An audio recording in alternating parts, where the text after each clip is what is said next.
कल्पना कीजिए हमारे solar system की जैसे एक बहुत बड़ा मोहल्ला हो जिसके बीच में सूरज है। अगर आप सूरज से दूर जाएंगे तो आपको बुध, शुक्र, पृथ्वी और मंगल मिलेंगे। फिर आप बृहस्पति पर पहुंचेंगे जो सभी ग्रहों में सबसे बड़ा है। बृहस्पति इतना बड़ा है कि इसका वजन बाकी सभी ग्रहों के वजन से ज्यादा है। ये ग्रहों का राजा है जिसने हजारों सालों से आसमान देखने वालों को आकर्षित किया है। लेकिन आप बृहस्पति पर खड़े नहीं हो सकते। यह एक गैस जायंट है जो ज्यादातर हाइड्रोजन और हीलियम से बना है और इसकी कोई ठोस सतह नहीं है। अगर पृथ्वी एक अंगूर होती तो बृहस्पति एक बास्केटबॉल होता। इसके अंदर 1300 से ज्यादा पृथ्वी समा सकती है। इसकी ताकतवर ग्रेविटी हमारे सोलर सिस्टम को आकार देती है और हमें भटकते हुए एस्टेरॉयड से बचाती है। बृहस्पति के तेज घूमने से स्वर्लिंग बादल और बड़े तूफान बनते हैं, जिससे यह सचमुच एक डायनामिक दुनिया बन जाती है। जब आप बृहस्पति की तस्वीरें देखते हैं तो एक चीज हमेशा अलग दिखती है, एक बड़ा लाल रंग का अंडाकार निशान जिसे ग्रेट रेड स्पॉट कहते हैं। ये सिर्फ सतह पर एक निशान नहीं है, यह एक बहुत बड़ा तूफान है, बिल्कुल पृथ्वी पर आने वाले हरिकेन जैसा, लेकिन इसका पैमाना लगभग अकल्पनीय है। ये अकेला तूफान हमारी पूरी पृथ्वी से भी बड़ा है। वैज्ञानिकों ने 300 सालों से भी ज्यादा समय से ग्रेट रेड स्पॉट का ऑब्जर्वेशन किया है, जिससे ये सोलर सिस्टम में अब तक का सबसे ज्यादा समय तक चलने वाला तूफान बन गया है। इसकी हवाएं अविश्वसनीय गति से घूमती हैं, जिससे एक ऐसा भंवर बनता है जो सदियों से चला आ रहा है और जिसके पूरी तरह रुकने के कोई आसार नहीं दिखते। इस तूफान को इतना लगातार क्या बनाता है? यह सब बृहस्पति की अनोखी बनावट और तेज घूमने की वजह से है। पृथ्वी पर हरिकेन जमीन पर आने पर अपनी एनर्जी खो देते हैं, लेकिन बृहस्पति पर कोई ठोस जमीन नहीं है जो इसके तूफानों को धीमा कर सके। ग्रेट रेड स्पॉट ग्रह की अंदरूनी गर्मी से चलता है जो वायुमंडल से ऊपर उठती है और ग्रह का तेज घूमना इसे चलायमान रखता है। स्पॉट में और बृहस्पति के क्लाउड टॉप्स पर हमें जो सुंदर रंग दिखते हैं वे ग्रह के वायुमंडल की गहराई से उठने वाले केमिकल कंपाउंड्स की वजह से माने जाते हैं, जो सूरज की रोशनी से रिएक्ट करते हैं। यह ग्रह के मौसम का एक शानदार नजारा है। ग्रेट रेड स्पॉट ही बृहस्पति पर अकेला तूफान नहीं है, बिल्कुल भी नहीं। ग्रह का पूरा वायुमंडल एक अशांत जगह है जो बादलों की रंगीन पट्टियों से ढका हुआ है जो विपरीत दिशाओं में चलती हैं। ये पट्टियां, जिन्हें जोन और बेल्ट कहते हैं, 100 मील प्रति घंटे की रफ्तार से चलने वाली ताकतवर जेट स्ट्रीम्स से बनती है। इन पट्टियों के अंदर अनगिनत छोटे तूफान, भंवर और चक्रवात बनते और गायब होते रहते हैं। कुछ सफेद होते हैं, कुछ भूरे, और वे एक साथ मिल सकते हैं या ग्रह की भयंकर हवाओं से फट सकते हैं। यह एक कायोटिक और सुंदर मौसम प्रणाली है जो पृथ्वी पर हमारे अनुभव से बिल्कुल अलग है।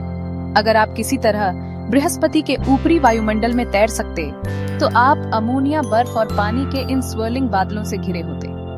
आप जितना अंदर जाते, प्रेशर और टेम्परेचर उतने ही तेजी से बढ़ते।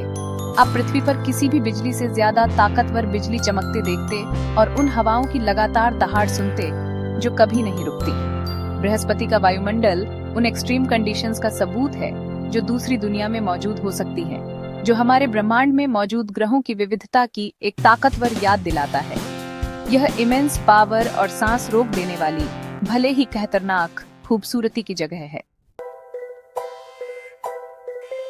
जैसे बृहस्पति ग्रहों का राजा है, वैसे ही वह चंद्रमाओं का भी राजा है।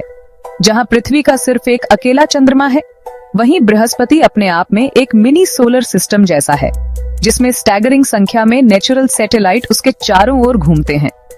आज तक एस्ट्रोनॉमर्स ने 90 से ज्यादा चंद्रमा खोजे हैं और वे अभी भी और खोज रहे हैं। इन चंद्रमाओं का साइज कुछ किलोमीटर के छोटे, कैप्चर किए गए एस्टेरॉयड से लेकर बुध ग्रह से भी बड़े संसार तक है।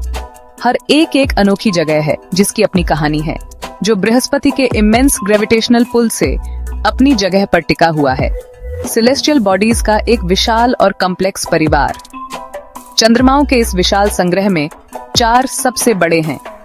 उन्हें गैलीलियन चंद्रमा के नाम से जाना जाता है, क्योंकि उन्हें 1610 में प्रसिद्ध खगोल शास्त्री गैलीलियो गैलीली ने पहली बार टेलीस्कोप का इस्तेमाल करके खोजा था।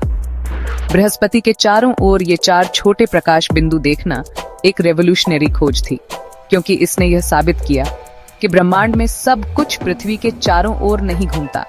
इन 4 चंद्रमाओं के नाम आयो, यूरोपा, गैनीमीड और कैलिस्टो हैं, और हर एक अपने आप में एक फैसिनेटिंग दुनिया है जो यह बताती है कि प्लैनेटरी सिस्टम कैसे बनते और समय के साथ विकसित होते हैं।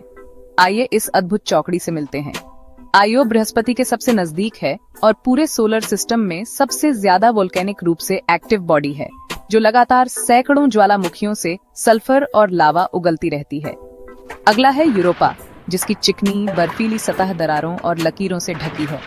वैज्ञानिक यूरोपा को लेकर बहुत उत्साहित हैं, क्योंकि उनका मानना है कि इसकी बर्फीली परत के नीचे लिक्विड पानी का एक विशाल महासागर है, जिसमें जीवन हो सकता है। फिर गैनीमेड है, जो हमारे सोलर सिस्टम का सबसे बड़ा चंद्रमा है। यह बुध ग्रह से भी बड़ा है। आखिर में कैलिस्टो है, एक हेविली क्रेटर्ड दुनिया जिसकी सतह प्राचीन जमी हुई लगती है। लेकिन यह सब नहीं है। शनि की तरह बृहस्पति के पास भी रिंग सिस्टम है, हालांकि वे बहुत धुंधले और कम दिखते हैं। जब उन्हें पहली बार 1979 में वॉयेजर 1 स्पेसक्राफ्ट द्वारा खोजा गया था, तो वे एक कंप्लीट सरप्राइज थे। शनि के चमकीले बर्फीले रिंग्स के विपरीत बृहस्पति के रिंग्स धूल के छोटे काले कणों से बने हैं। वैज्ञानिकों का मानना है कि यह धूल बृहस्पति के सबसे अंदरूनी चंद्रमाओं से सूक्ष्म उल्का पिंडों के टकराने से उठती है। हालांकि वे शनि जितने शानदार नहीं हो सकते, ये धुंधले रिंग्स इस अविश्वसनीय गैस जायंट और इसके ऑर्बिटिंग बॉडीज के व्यापक सिस्टम में रहस्य और जटिलता की एक और परत जोड़ते हैं। बृहस्पति हमारे रात के आसमान में सिर्फ एक सुंदर ग्रह से कहीं ज्यादा है। इसकी विशाल ग्रेविटी एक कॉस्मिक शील्ड की तरह काम करती है, जो पृथ्वी और अंदरूनी ग्रहों को खतरनाक एस्टेरॉयड और धूमकेतुओं से बचाती है। वैज्ञानिकों ने धूमकेतुओं को बृहस्पति में खींचते और नष्ट होते देखा है, जो इसकी अहम भूमिका की याद दिलाता है। बृहस्पति के बिना पृथ्वी को कहीं ज्यादा टक्करें झेलनी पड़ती, जिससे जीवन जैसा हम जानते हैं वह असंभव हो जाता। बृहस्पति ने सदियों से ओ इंस्पायर किया है, हमारे आसमान में और हमारी कहानियों में चमकता रहा है। तो अगली बार जब आप उस चमकदार स्थिर रोशनी को देखें, तो बृहस्पति को याद करें, हमारे सोलर सिस्टम का साइलेंट गार्डियन।